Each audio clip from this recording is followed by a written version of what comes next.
All right, good morning, everyone. It's now 11 o'clock a.m. on the 22nd of May, and I'll call the meeting to order and acknowledge that all members of council are present except for Councillor O'Leary, who does send his regrets. This is our special council meeting of Friday, May 22nd, 2026. So the first item of business is the adoption of the agenda, and I have a recommendation that the agenda for the special council meeting held on Friday, May 22nd, 2026 be adopted as presented. Mover, please. Councillor Cox. And the seconder, please. Councillor Simpson. All those in favor? And that is carried. Item 3 is disclosure of pecuniary interests. Are there any disclosures at this time? And seeing none, if you do find yourself in that situation at a later time, please declare then.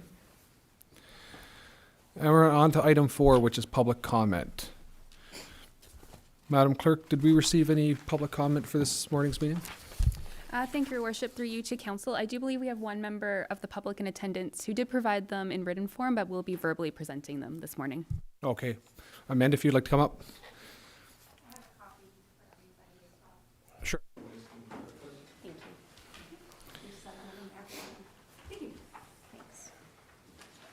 All right, and if you could just make sure that green light is on the mic there, and you can proceed with your comments. Yeah, perfect. My name's Amanda Reiber, and I live at 45 Decker Street in Everett. I'd like to speak in regards to items 6.1 and 6.2 of the agenda dated for today. My questions are as follows. I've provided the copies to the clerk to distribute to the council, so each councillor can provide their input for the residents and myself. I ask that the council please answer my questions while I'm at the podium, if possible.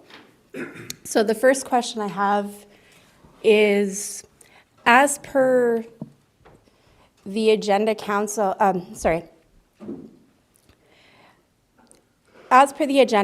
is being asked to give the developer an extension of 4 years. What are the grounds for the extension, and how many extensions has the developer been given in the past? And what guarantee does the township have that this will be the last extension? Okay. So our process is that we don't answer questions. So if you would like to state your questions now, we have a copy of that, and we will try to get those answered for you during our staff presentation of the report itself. So if you'd like, just continue on with your questions. Okay. And then we'll try to get whatever we can answered this afternoon or this morning.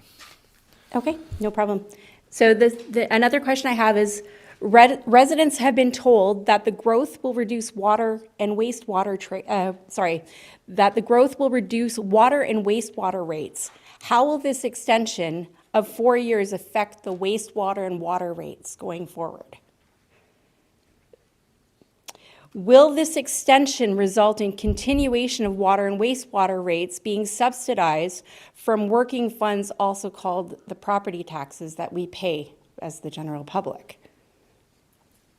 Did the water and wastewater study done by the township economist not indicate that water and wastewater debt will commence being paid up to 2030? And how will this 4-year extension affect the repayment of the water and the wastewater debt? The agreement for the outfall location before council, I believe it's section 9.3, states the vendor we develop, who currently owns the lands, will be given approvals under the Planning Act within 15 years of the closing date of the sale. The purchaser, which is the township, shall pay the vendor we develop a monetary compensation in respect of the outlet lands equal to the fair market value as of the closing date. What is the amount of fair market value that the township will be liable for, as the same section states that the valuation will be assessed by the independent real estate appraiser? Would it be fair for residents and me to interpret this statement that the township is writing a blank check to the vendor we develop? And if I'm wrong, please provide the assessed value. The council just approved the official plan. The official plan does not identify the lands owned by We Develop as zoned for a subdivision. How can council approve this agreement and give a guarantee in the next 15 years this land will be approved for development? I have no recollection of any public meeting held, no official plan amendments, and no zoning bylaw amendments coming to council as required under the Planning Act. Ontario, with regards to the lands owned by We Develop, if any such meetings were held, official plan amendments or zoning bylaw amendments were approved by council. Could council or staff kindly please provide me with the dates of these meetings, where held, and approvals given? The township received a grant from the province, and the township is required to contribute its share to this grant. Could you please let me know how the township's share is being financed and what interest rate?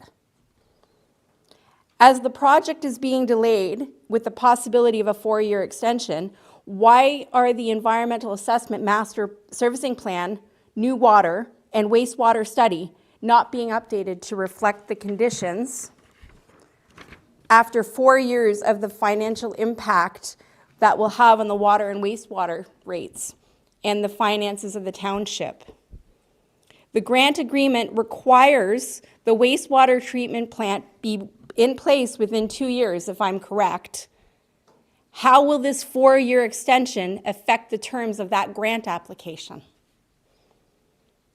Given that we are in an election year, we have a new council, and a new council decides not to proceed given the lack of update reports and the terms of the grant not being adhered to. Will approvals of this agreement put the township in legal problems? What is the hurry of approving the agreement with We Develop when the developer himself has asked for a 4-year extension, indicating that no development will commence for 4 years? Would it not be prudent of this council to discuss the approval of an agreement closer to the end of the 4-year extension so that we know that the development is actually proceeding? So I thank you for your time, and I would like and appreciate if the council could at least try to answer any of my questions while I'm here, specifically to the items that have been addressed. I'm sure the council would like to be transparent and accountable to the residents, and what better way than to answer the questions in front of a resident that's standing before you right now. I ask the council and clerk, please input and retain my comments and questions as part of public record for any future reference. Thank you. Great, thank you. And as I stated, we will try to answer some of those questions at the staff report stage, and any ones we don't, staff will follow up with you within the email for those questions. Perfect. Thank you very much. Thank you. Are there any other persons wishing to provide comment this morning? Thinking this an evening meeting here. Look out the window. Seeing none, and Madam Clerk, there were no other written comments, I believe. Okay, thank you. All right, so that takes us on to item 5.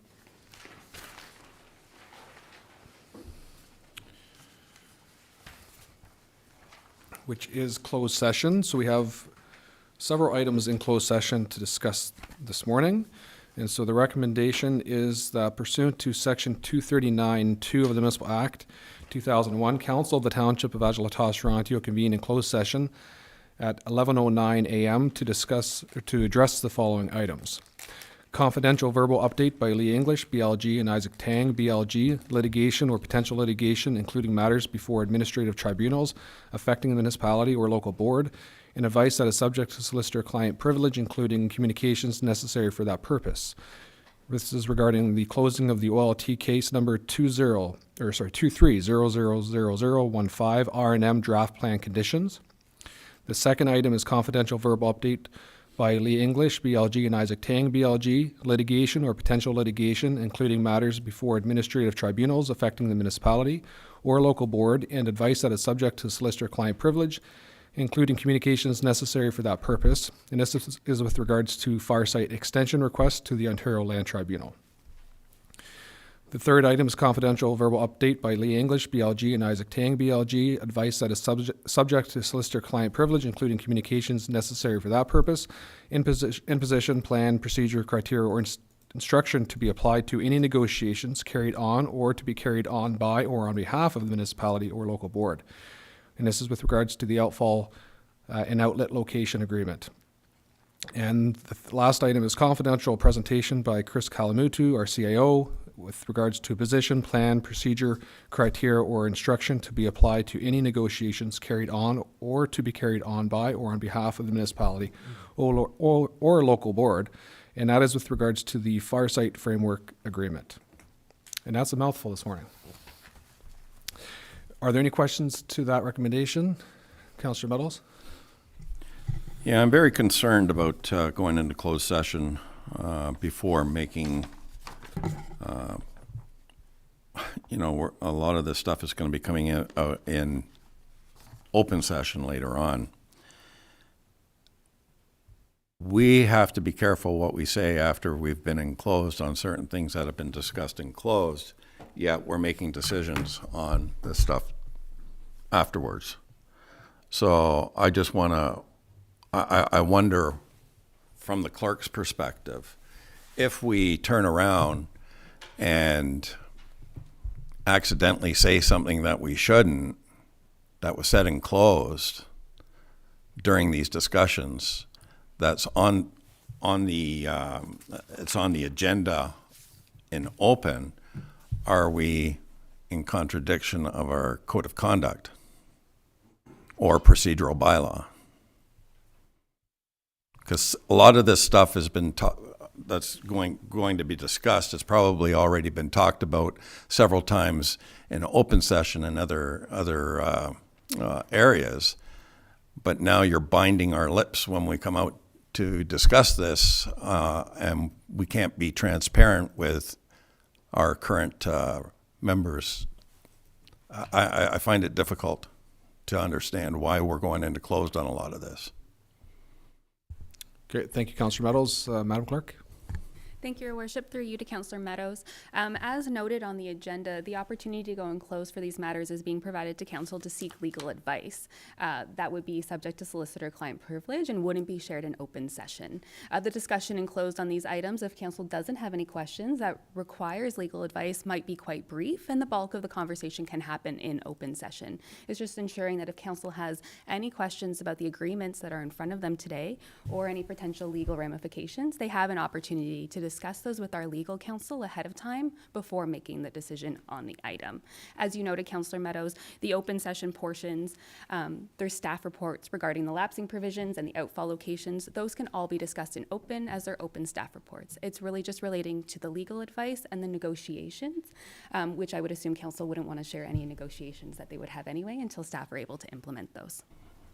Okay. Thank you, Madam Clerk. And I could suggest that if it's a will of council to go in closed session, we don't necessarily have to. We can go to the open part of the meeting and have those reports. And if there's any questions, legal questions at that time, we can retain legal counsel in closed session.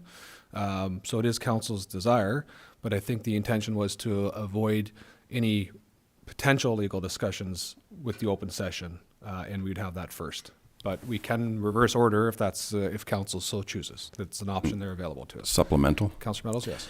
And Mr. Kamalutu's report, because there's financials in there, and I believe it would be advantageous and transparent, open and transparent to our constituents, to be able to have access to this report prior to making any decisions on this coming out of closed session, and if council would do so, because there's nothing in that report that I can see that shouldn't be said or shouldn't be brought out in open session. So I believe our constituents have the right to know anything to do with financials with regards to this development.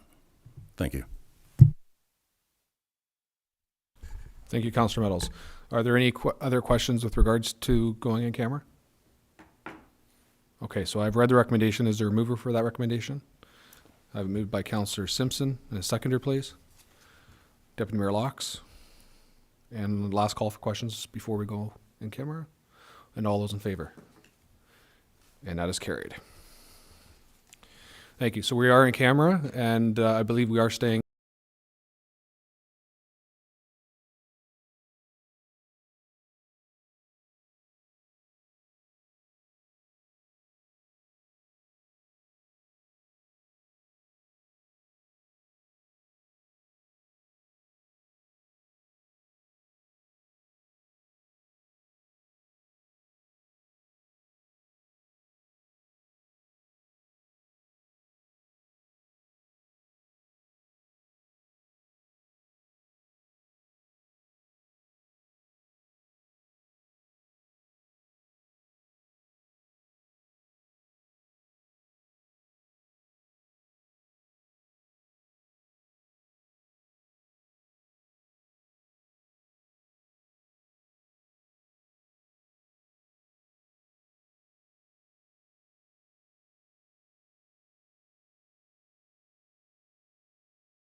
All right, council, so we're going to come out of in camera.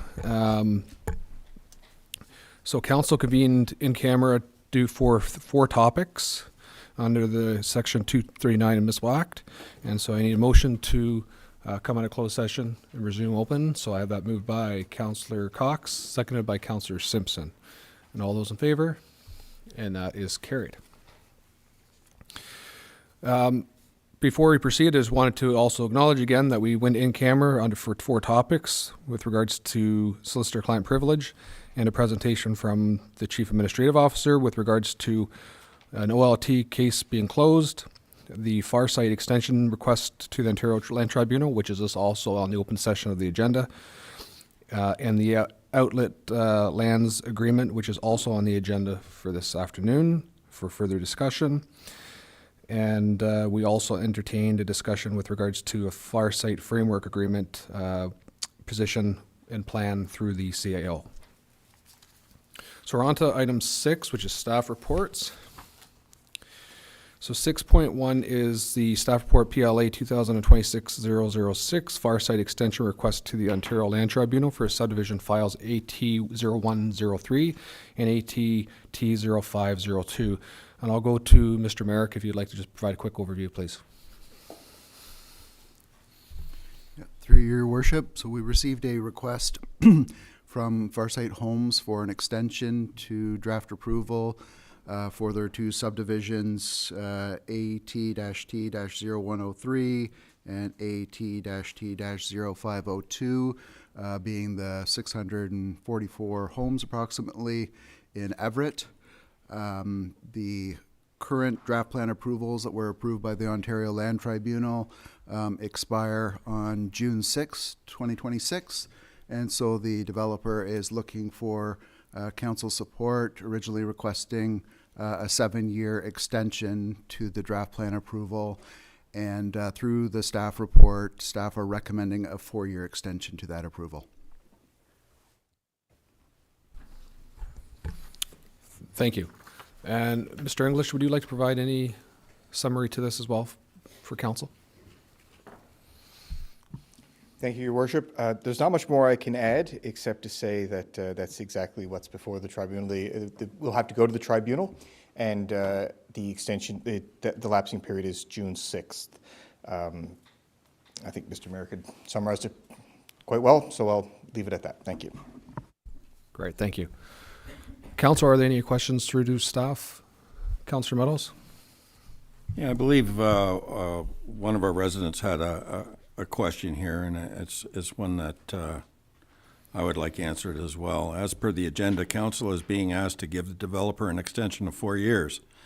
What are the grounds for this extension, and how many extensions have the developer been given in the past? And what guarantee does the township have that this will not be the last extension? So I was hoping maybe staff could answer that question for me, please. Sure, I believe some of it's in the staff report itself. So Mr. Merrick, if you could just recap the extension process and the number of extensions thus far. Through your worship to Councillor Meadows, looking back at the various decisions by the Ontario Municipal Board, Local Planning Appeal Tribunal, and the Ontario Land Tribunal, there's actually been 25 decisions over the years. These subdivisions have a lot of history. They were originally approved in 2005 and 2008. And since that time, there have been, I believe, 7 extensions to draft plan approval, with the last one issued in 2023. And as Mr. English noted, currently lapsing on June 6th of 2026. So as I would expect that there would be further extensions requested in the future. There is extensive servicing work to be completed. As we're aware, wastewater treatment plant is proposed to be completed by March of 2029. Following the servicing being available and in place, subdivision can be registered with homes being built at that point in time. So that kind of takes us up to sort of the 4-year mark where we would expect that the servicing would be available and in place. And the first phase of their development would be maybe underway with homes being constructed at that point in time. But to get us through to further phases of the subdivision, there would more than likely be additional extension requests required.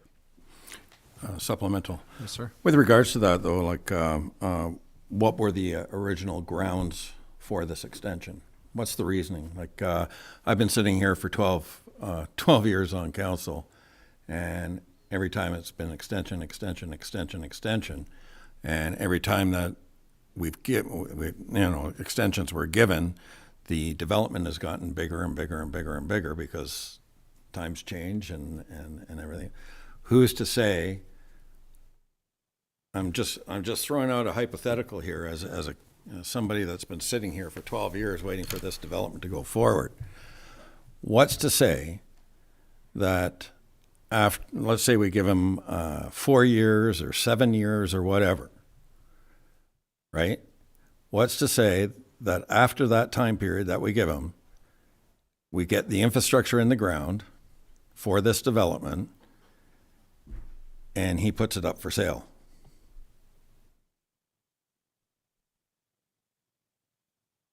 Mr. Merrick.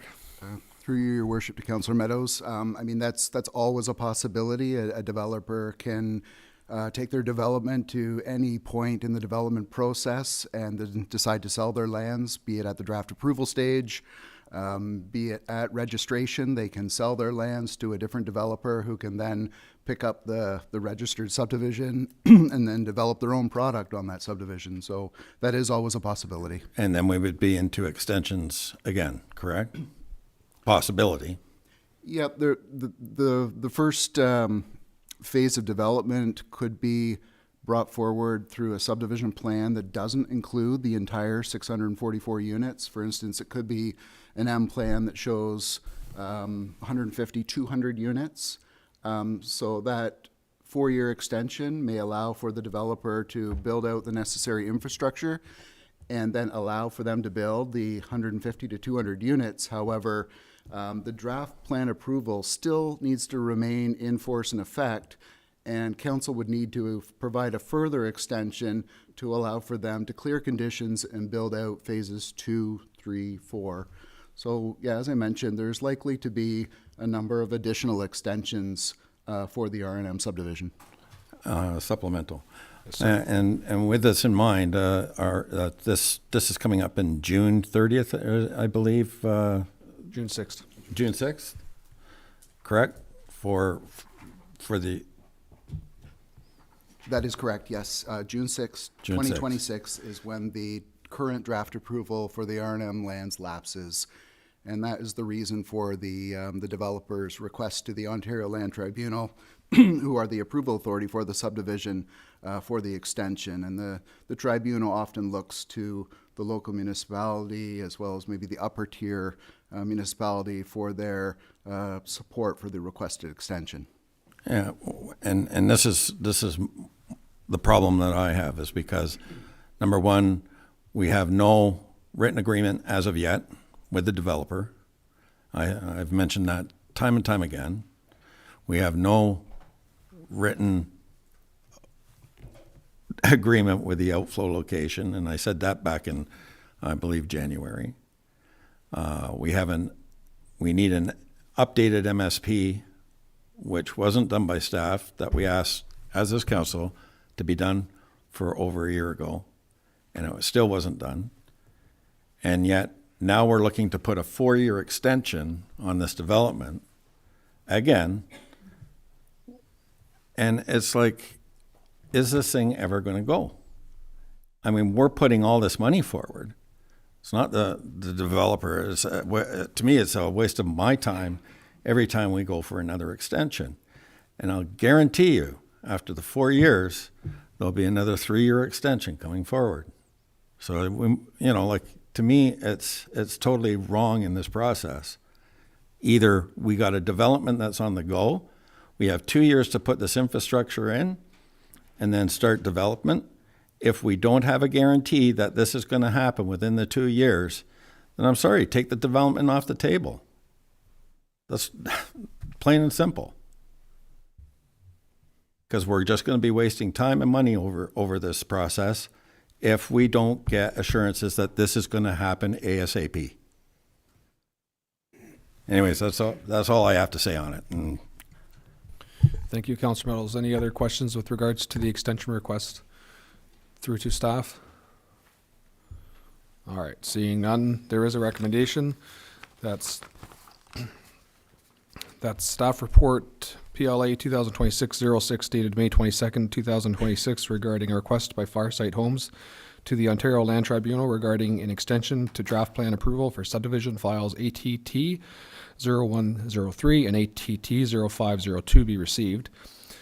And that council support the extension of a draft approval for subdivision files ATT 0103 and ATT 0502 for a 4-year timeframe to June 6, 2030, as per staff's recommendation included in the staff report. And that the Ontario Land Tribunal and Farsight Homes be advised in writing of council's support for the extension. And do I have a mover for that recommendation, please? Councillor Simpson. And a seconder, please. Deputy Mayor Laux. Can I have a recorded vote, please? Thank you. Any further questions on the motion? Okay. Madam Clerk, a request for recorded vote by Councillor Meadows, please. Thank you, Your Worship. Through to Councillor Meadows, in favor or against? Against. Councillor Borzos, in favor or against? Against. Councillor Cox, in favor or against? In favor. Councillor Simpson, in favor or against? In favor. Deputy Mayor Laux, in favor or against? In favor. And Mayor Anderson, in favor or against? In favor? That's 4 in favor, 2 against. Thank you. The motion carries 4-2. Item 6.2, Staff Report CAO 2026-02, the Everett Wastewater Treatment Plant Outlet Lands Report. Mr. Kalamitu.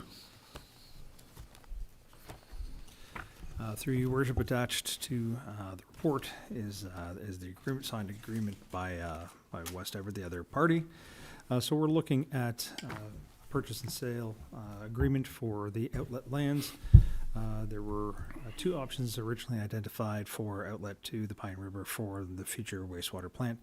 This particular land allows cost savings with regard to capital because it's over another kilometer to go to the secondary option. This option doesn't require MSP or another EA process. This option also will save the residents, future residents' costs with regard to operating and maintenance cost, with regard to a less infrastructure, less length of pipe, the reduction in energy costs, reduction in chemical costs, etc. Again, could add up over the lifespan of the asset. So staff are recommending we move forward with this agreement. It does allow, if and only if the West Everett development moves forward, that they would get a 1-for-1 parkland for future development, one for based on the area of the land that we need. And sorry, I was saying West Everett, but I meant Everett Community Partners Inc. To be more identifiable there. And so with that, turn it back to council with that, and if there are any questions here to answer. Great. Thank you, CAO. Just one question for myself as well. So this is a direct ownership, then the lands would be transferred to the municipality for use for infrastructure in the future. And just looking for confirmation, please. To your worship, that is correct. We would own the land. So there would be an easement for use until there is a secondary access to that particular property, because this is currently the only access to that property. So instead of getting a landlocked one, they would have an easement until they get a second one, which is a fairly standard process through, because it's on County Road 13, through the county. And so once that is, then there is no additional easement on it, and we have it free and clear. Thank you. Council. Just for point of clarification, forgive me, Mayor, for interjecting, but can we have a map of where this is? Because as a resident, I have no idea what we're talking about in purchasing. Forgive me, staff and council, for interrupting. Sure. I'll go to council for questions, but if staff are able to find something to put up on the screen, that'd be We Through can your put it up worship, on the screen. though. It is page 31 of 106, if that helps. Further questions? Councillor Cox. Yeah, through the chair to the CEO. Can you advise for the assessment value when the assessment will take place as part of 9.3? Mr. Kalamutu. Thank you, Your Worship. Sorry, let me just grab the one there. So an assessment of... Sorry, no, I'm just going to interject since we have it up on screen. So the outlet lands we are discussing are in red. So they are on the lower side of the map there on the west side of County Road 13. So, forgive me, spell it. The old Wales gravel pit. Mayor Anderson, can I just ask a question? Yes. So is it, behind Pine River Estates, you're talking about going in close to the Pine River, or will it go into the Pine River? Like, is there gonna be time for public comment? I guess that's what I'm asking. So the 'Cause I'll look to the CO for to explain the master servicing process.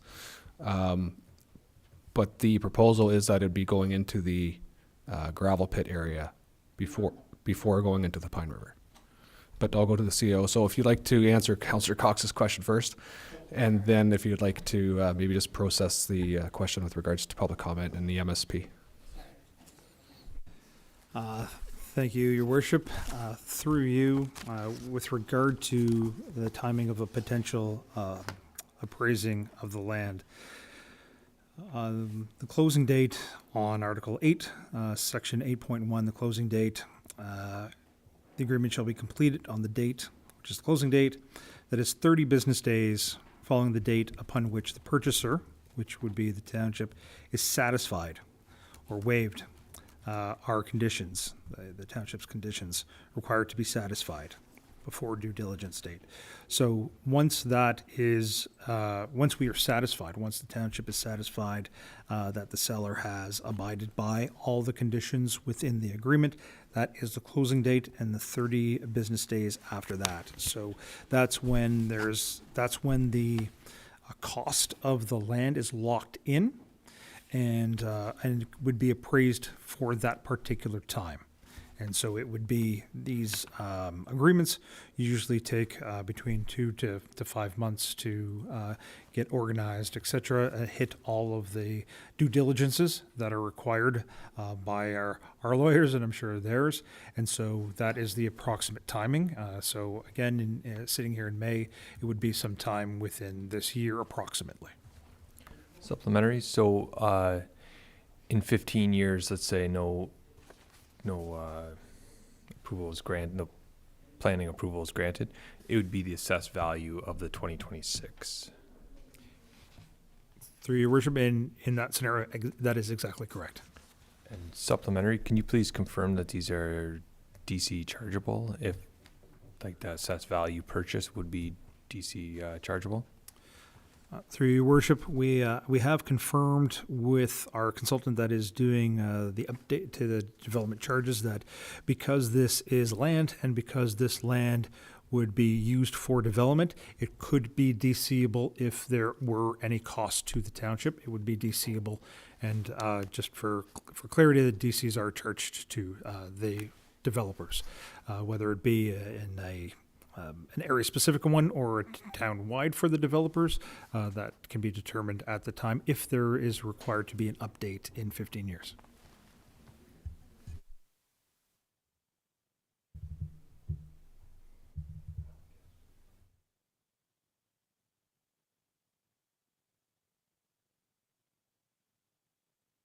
Mr. Sorry, I'll answer the second question. So yes, just with regards apologies. to the MSP, I guess particularly, and how we arrived at that decision.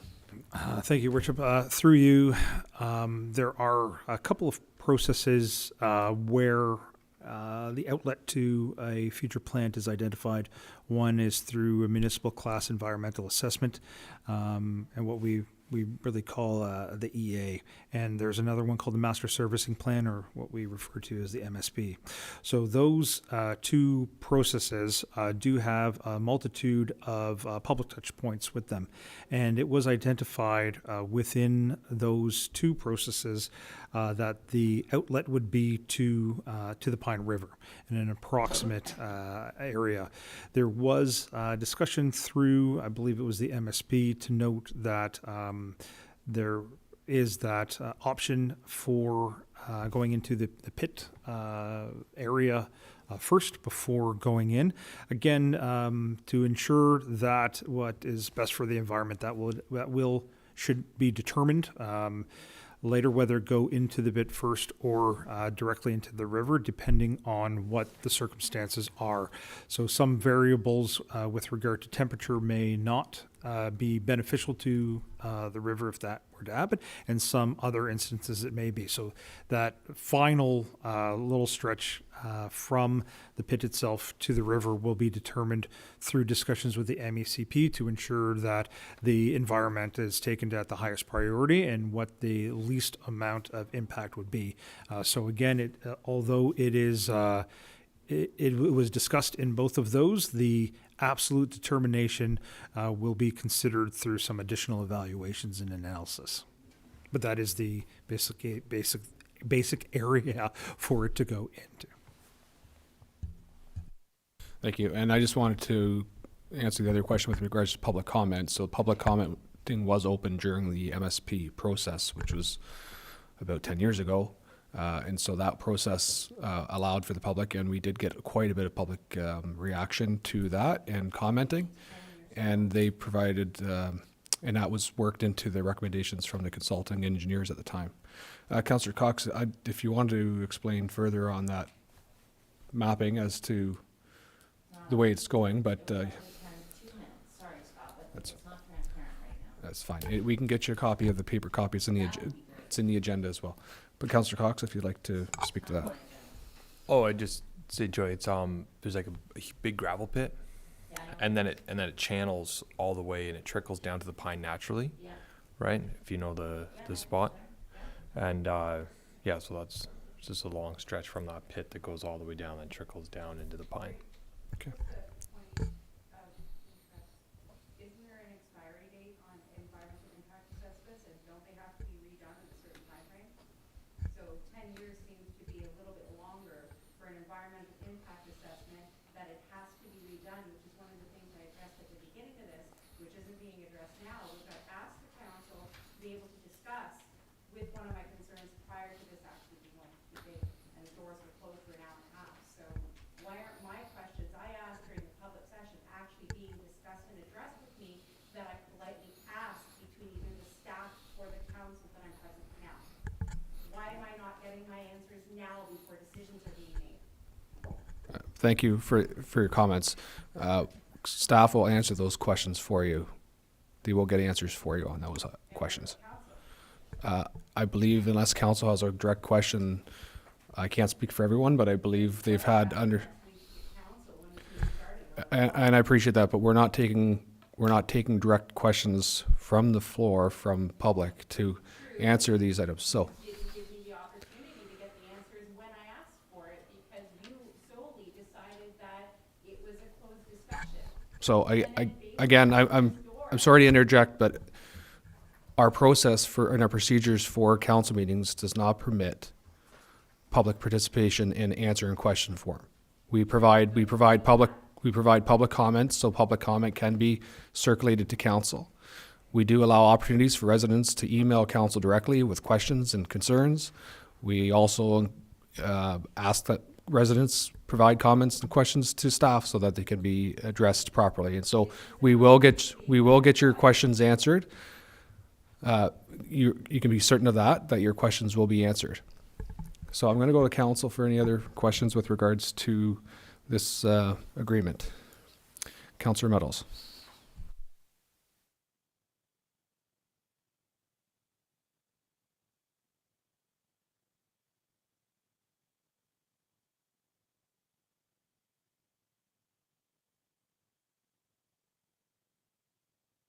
It was 10 years. We're basing everything on this development on old data.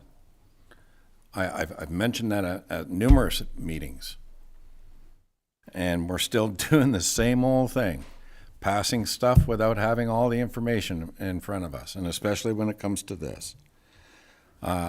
Everybody knows, or should know, that sitting in this chair, that if we're putting wastewater into the Pine or into any other body of water, or affluent or whatever you want to call it, because it's not 100% water, it has all sorts of chemicals in it that they're not able to filtrate out of the system.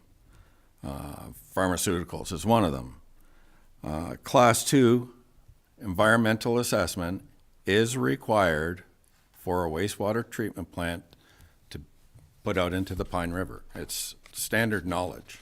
So we need an EA2 done on this. And that's one of my concerns. I have a few others here. The township agrees that the subject to the accordance with the Planning Act. Now, if we're doing everything around the Planning Act with regards to this, it's almost like we're giving them one-to-one parklands. It's almost like we're signing a contract with these people before we're buying anything off of them.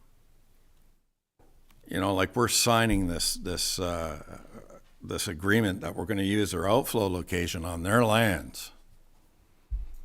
And in turn, we're going to give you permission to look into building on agricultural property. And to me, that I find this whole process is wrong. If we're going to buy it, they don't want to sell it, then we go into the expropriation process and we expropriate the land. And if we don't do that, then we find an alternate route.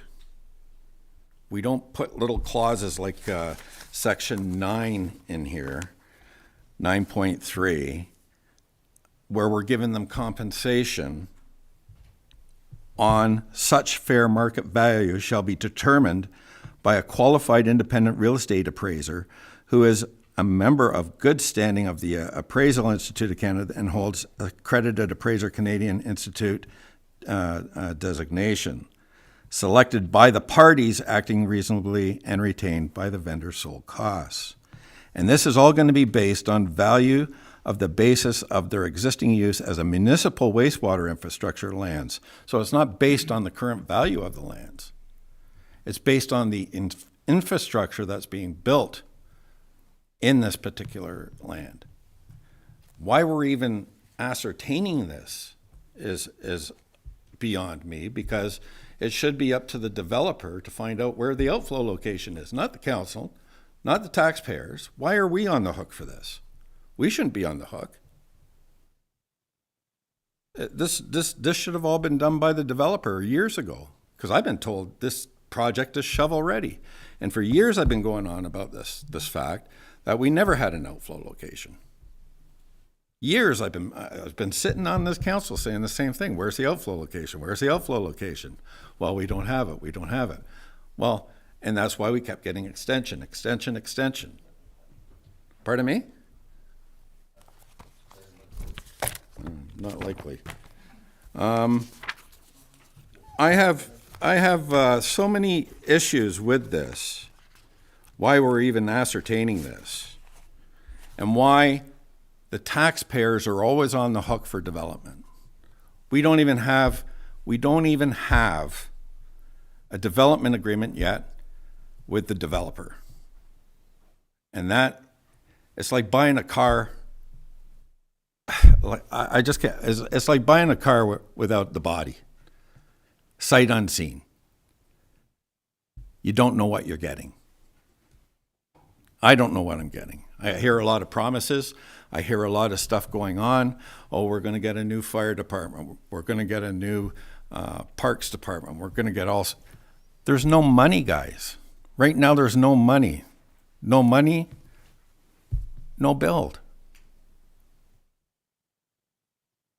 Like, I don't know why people don't see this. Like, it's just beyond me.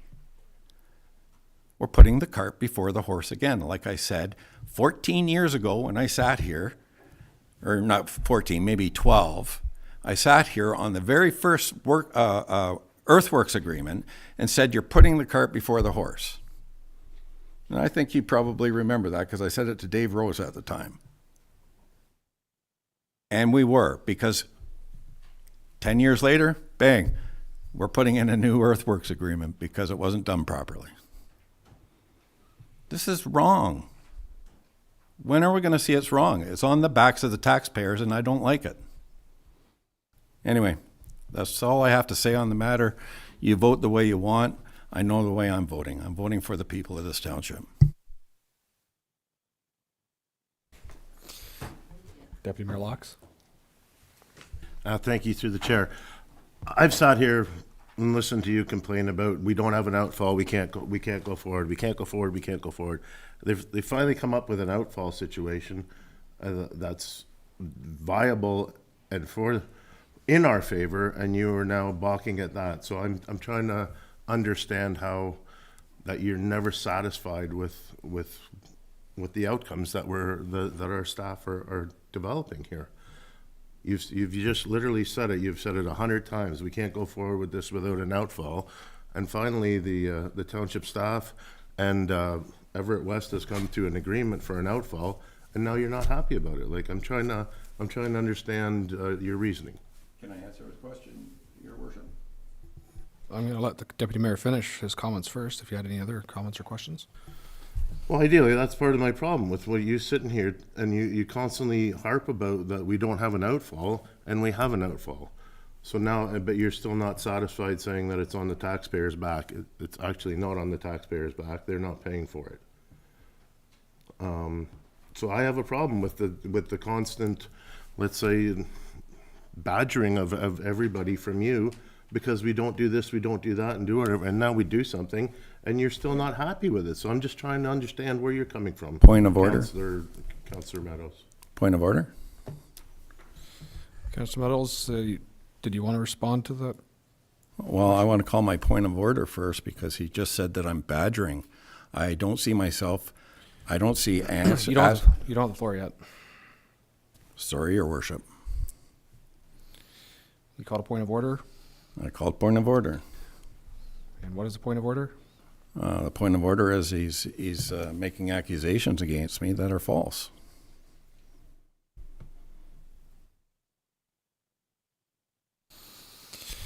Thank you, Councillor Meadows.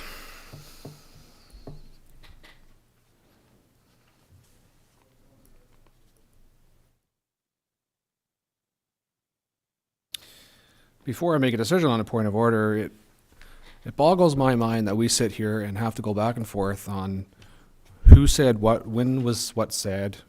In fact, moments ago, Councillor Meadows, you implied that I have a relationship with Dave Rose because apparently you said something to Dave Rose that I ought to know. And so I'm concerned that we're going back and forth as to who said what 15 years ago, 14 years ago, 10 years ago, 2 minutes ago. So I'm going to ask the Deputy Mayor to apologize for using the word badger. And Deputy Mayor, please. Councillor Meadows, I apologize for using that terminology. Thank you. And going forward, if council would like to discuss the merits of this outlet agreement, that is what we're here for. And for a number of years, we have been working towards a solution to the New Horizons wastewater treatment plant. And we have options to do that now. And for the life of me, I cannot understand why we're having such regard for an agreement that we, as a municipality, asked staff to do. Not the developer, the municipality. Council asked for this agreement to go forward, to have negotiations with a property owner so that we, as a municipality, could own land so that a outfall location could be secured. So that a wastewater treatment plant could be built that's been on the books for 15 years through an MSP, through the proper EA process. And it solves an immediate problem that we have been dealing with for the last decade as well, New Horizons. We've used the word multiple times that this is a win for this municipality. We have provincial funding. We have a developer partner that's working with us and continues to work with us to make sure that what we do is in the best interests of the municipality and of our residents. And so we have all these things going on. We're trying to put all the pieces in place. And the CAO has a signed agreement on the agenda today from Everett Community Partners for them to give us the land for an outfall location. One of the missing pieces puzzle, one of the pieces of the puzzle that has been missing for a while, solves the problem. So I would like council to stay on point. We're talking about this item. We've had multiple discussions with regards to EA. We've had multiple discussions with regards to process. And all those questions have been answered by our consultants and our staff members. So if you're not satisfied, I'm not entirely sure why, because you've had ample time to ask questions. You've had ample time to email staff and follow up on meetings. We've had 4 meetings in the last 2 years about this. So we have ample time. So on the topic of the outlet lands agreement, are there any further questions? Well, I believe I still have the floor, Your Worship. You do not, actually, because I ruled on a point of order and I'm moving on to a different councillor if they have questions. Are there any further questions? Councillor Borzos. Thank you, through the chair. I actually have 7 questions that I would like to discuss. And perhaps the intentions are the best. I'm trying to get some clarity and transparency for constituent. So I will relay these questions and hopefully CEO can help verify and understand these. The first question would be, if you could just explain how this, again, I know we talked about this several times today, so this might be number 3 or number 4, but how will the value is established for the outfall or outlet, how did we call it? Outlet land, sorry. How will it be established for the outlet land in the unlikely scenario where there is no development from West Everett?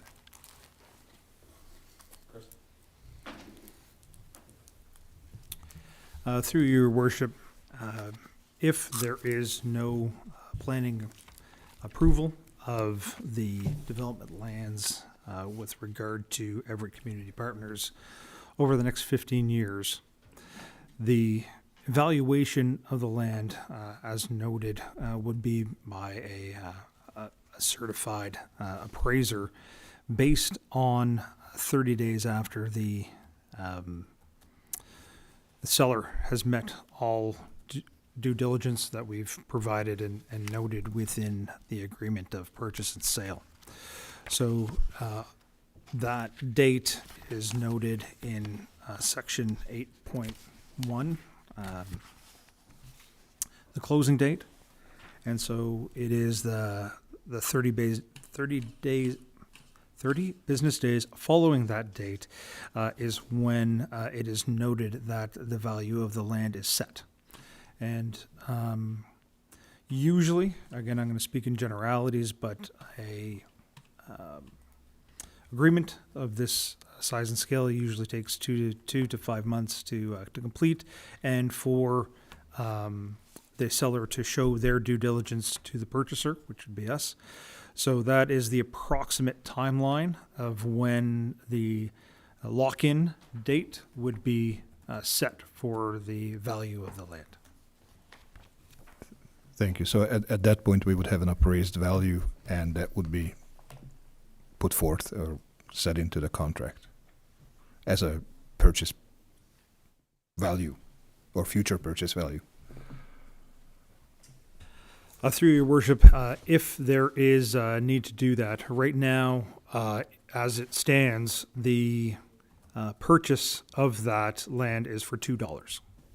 And so if the if it's moved forward, if the development is moved forward within the next 15 years, and they do get that, the planning approval, then there is no need for that appraisal because it doesn't exist. It's the $2.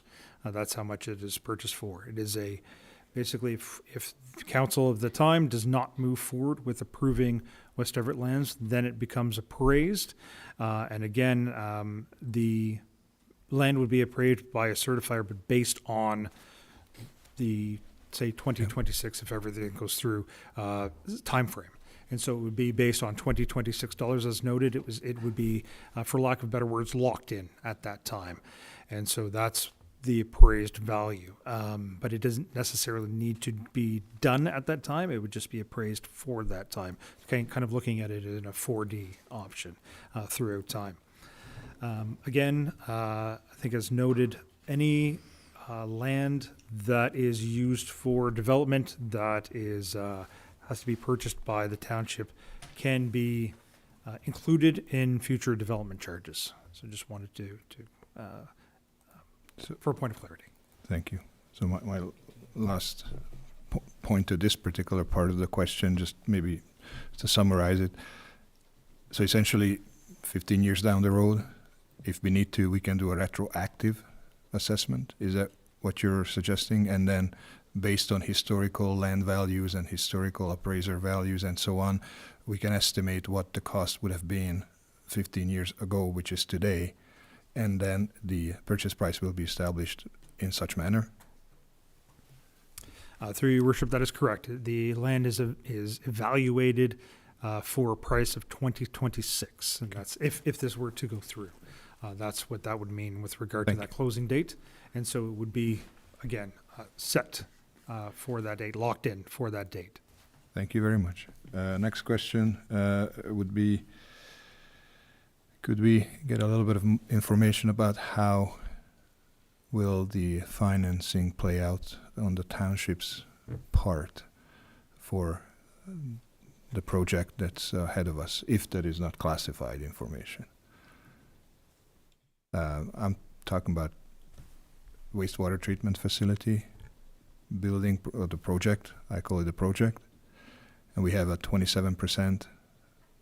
So I'm going to stop you there, Councillor Barzos. Please. We're going to speak to the outlet lands agreement and not to the project itself. Not to the project. I mean, the project drives the outland location, in my opinion, so it is related to it, but if that is not admissible because of rules, then I'll move on. Thank you. Next question would be environmental assessment. Would it be necessary in case there is additional delays in the timing in general? And I'm thinking building the, okay, again, it's indirectly related to the outland location, but I mean ultimately it affects the location, or could affect the location, because if it's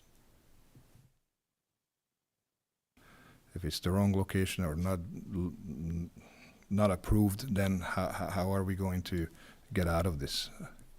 Is there another EA necessary for this project at all? Mr. Kalamutu? Through your worship, there's a couple of questions in there, so I may tackle them one by one.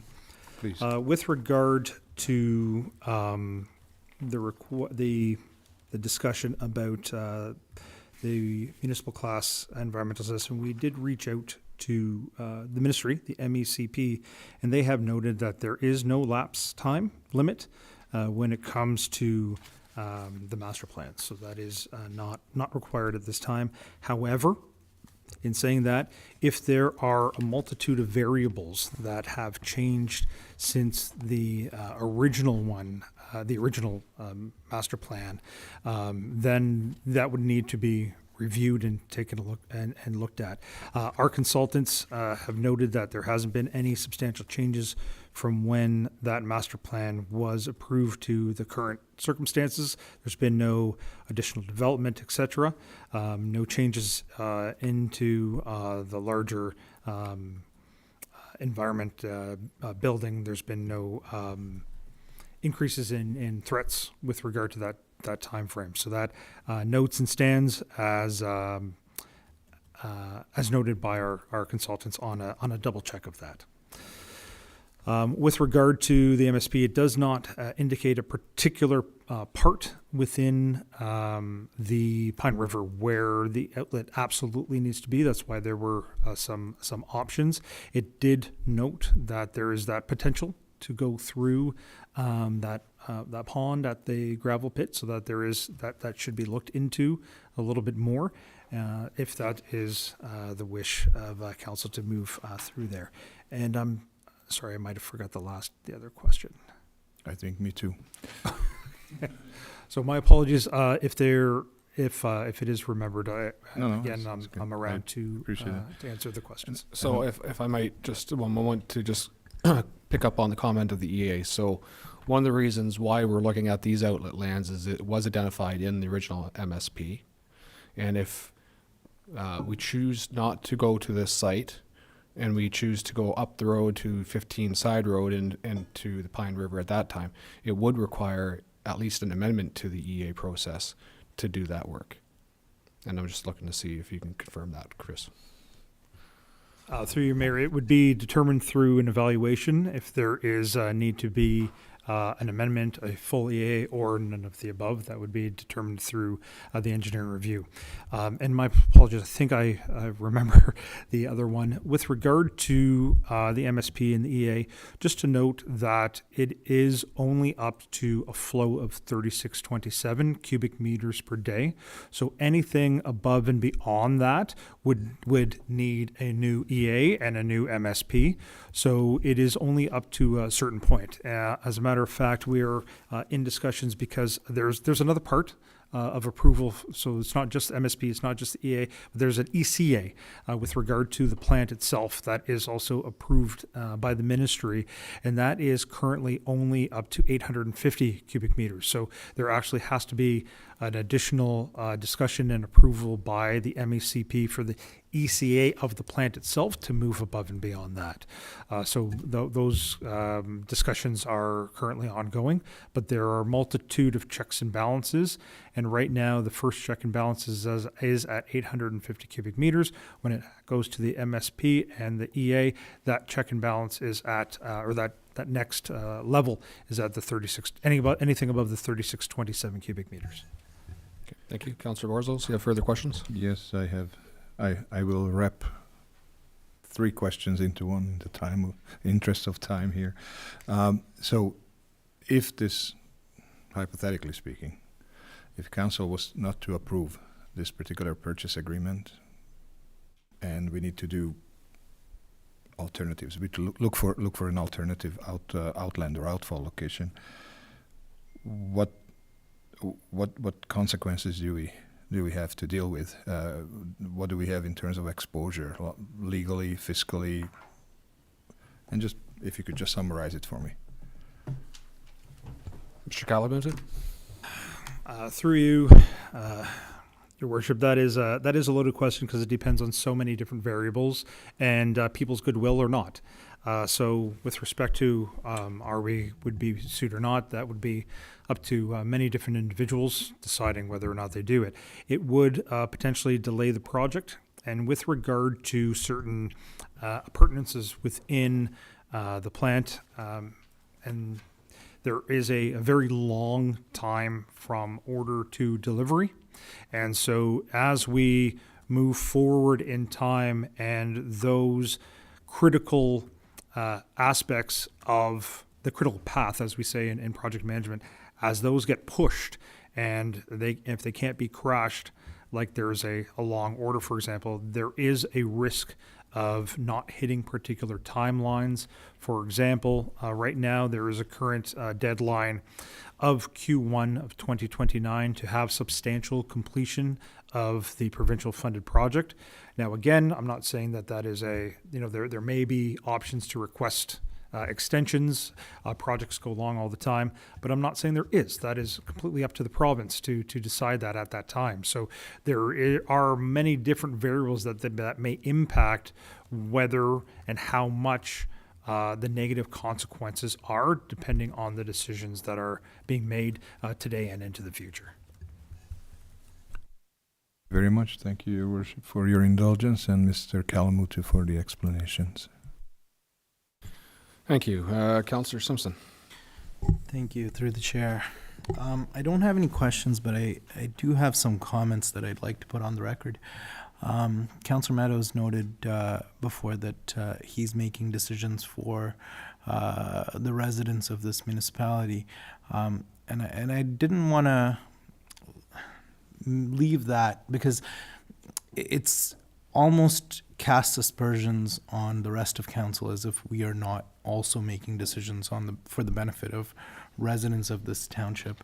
I think this council, we are all sitting here voting on behalf of the residents of this municipality, and I don't want any mistakes to be made about that. We are here for the residents. And I, with respect to some of the confusion surrounding the agreement and the agreements, I understand that most people don't typically deal with agreements on a regular basis. You may purchase a home, you may purchase a vehicle, and certainly, you know, those are contemplated within one agreement that is comprehensive with regard to what you're doing. But large contracts and contracts that have many aspects require several agreements. That's not unusual. If you look at corporate purchase and sales for a business, for example, which I've done, you're looking at several agreements that need to be made in order to effect that transfer. This is not unusual. There are many factors at play. There are many moving parts, and each of those need to be managed, and that's just the nature of how development works, and I don't think that's unusual. Now, with regard to this transaction, we are gaining an outlet for a new wastewater facility, and we got $64 million from the province for this. Staff have worked hard to get this money from the province. Some of us on council have attended meetings to make sure that we get this money as well. The outlet is being transferred to the municipality at a nominal cost of $2 in return for parkland credit. So, you know, this is a good deal. It is parkland credit. So just so you understand, you know, when developers build something, they are giving parkland to the municipality, and this is a portion of that land that would get transferred. They're just transferring it beforehand. And so they're saying, we're going to be coming with an application, we're going to do this for you. So we're doing it before that happens, okay? Does that mean there's an understanding that an application will be coming? Yes, absolutely yes. They came to us in December of 2024, and they told us, we're putting an application. We want to talk to the municipality. We want to do visioning. We want to do all of these things because it's going to be happening in Everett. Since December 2024, the province has now come forward, and they have said this is a provincial priority project. So when a priority project is being put forward in that manner, it suggests to those of us on council, and it should suggest to those of us on council, that should we not proceed with applications that come forward as a result of that, that it may not even need to go to OLT. It might just become a minister's zoning ordinance, and they'll just take over and do it anyway. And we will have no input at that point.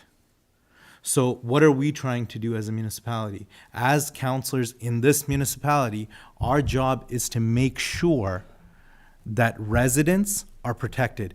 We need to make sure that costs with this location, as opposed to the other one, and you may have seen that picture with the red outlet and the blue outlet. There's a difference in cost. There's a difference in capital cost. There is a future difference in operational cost. And this agreement ensures that we're able to get a beneficial outcome for the municipality, not just for today, but for the future.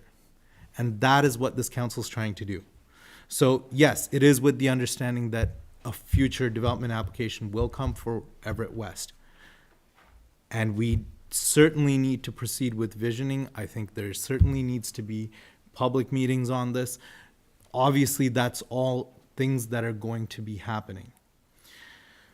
So based on this, I will say that I think this is an appropriate agreement that reduces capital and operational costs for the future operations of the new wastewater treatment plant in Everett.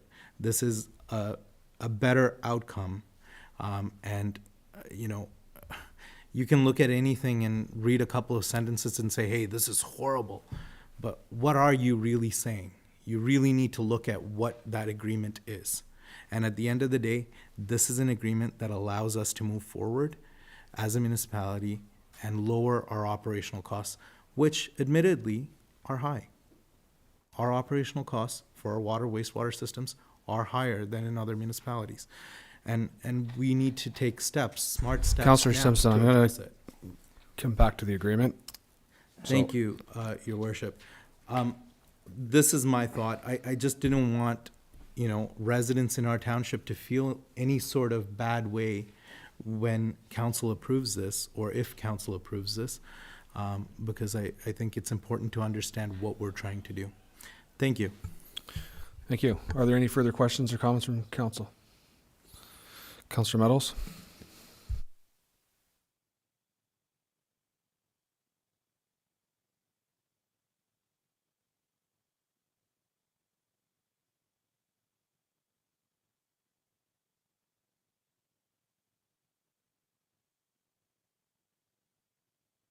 And again,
that's the reason why.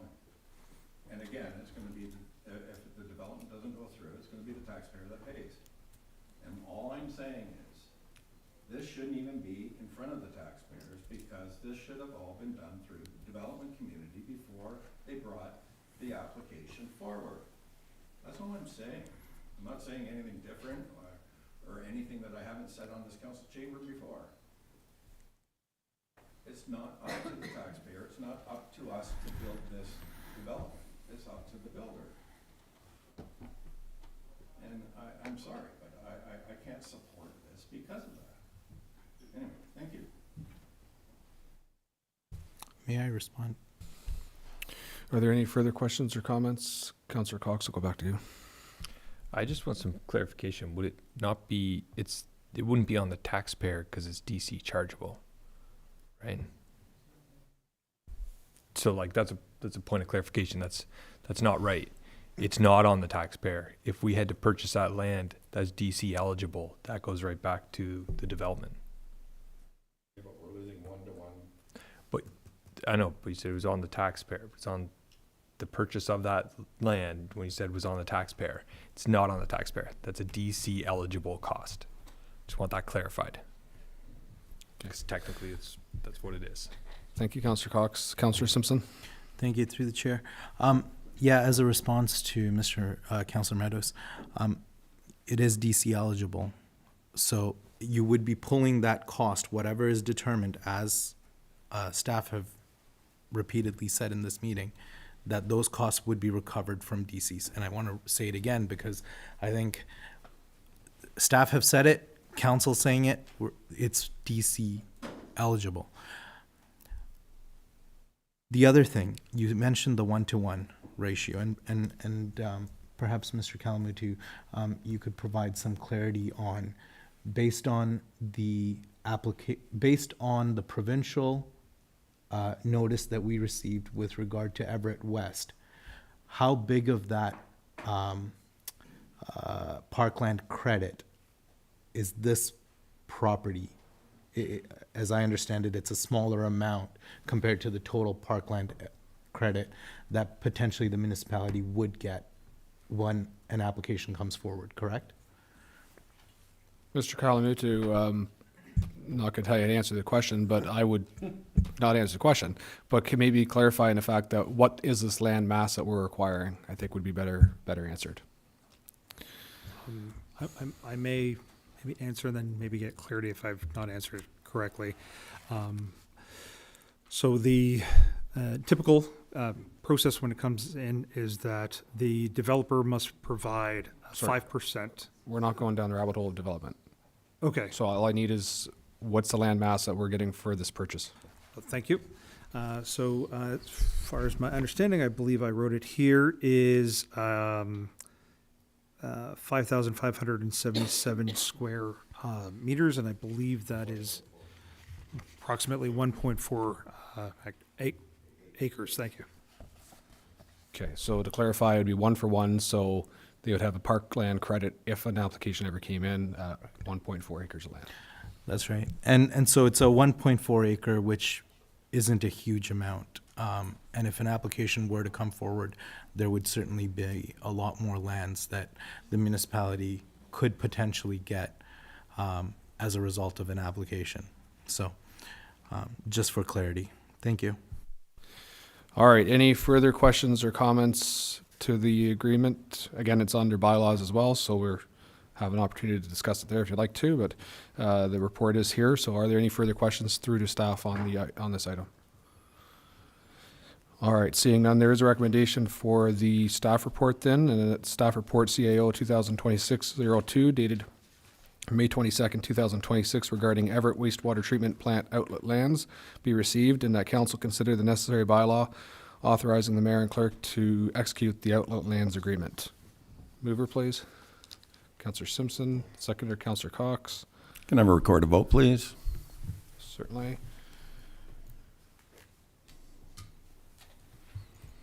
Madam Clerk, a request for recorded vote from Councillor Meadows, please. Thank you, Your Worship. Through to Councillor Meadows, in favor or against? Against.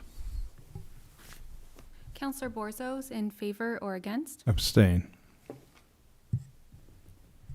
Councillor Cox, in favor or against? In favor. Councillor Simpson, in favor or against? In favor. Deputy Mayor Locks, in favor or against? In favor. And Mayor Anderson, in favor or against? In favor? That's 4 in favor, 1 against, and 1 abstained. Thank you. The motion carries 4-2. All right, so we're on to 7.1, which is the bylaw for the outlet lands agreement. And the recommendation is that the bylaw 2026-025, being a bylaw to authorize the execution of an agreement of purchase and sale for wastewater treatment plant outlet lands between Everett Community Partners Incorporated and the Corporation of the Township of Adjala-Tosorontio be enacted. And a mover, please. Councillor Cox, seconded by Deputy Mayor Locks. Can I have a recorded vote, please? Are there any questions with regards to the final bylaw? And just echoing the comments I heard from the clerk this morning and from the CEO, there are a couple tweaks to be made for the final signing. Just there is, council noted there's some little administrative hiccups. So we will get that cleaned up and executed if this passes. Madam Clerk, record a vote from Councillor Meadows. Thank you, Your Worship. Through to Councillor Meadows, in favor or against? Against. Councillor Borzos, in favor or against? Abstain. Councillor Cox, in favor or against? In favor. Councillor Simpson, in favor or against? In favor. Deputy Mayor Laux, in favor or against? In favor. And Mayor Anderson, in favor or against? In favor. That's 4 in favor, 1 against, and 1 abstained. Thank you. The motion carries 4-2.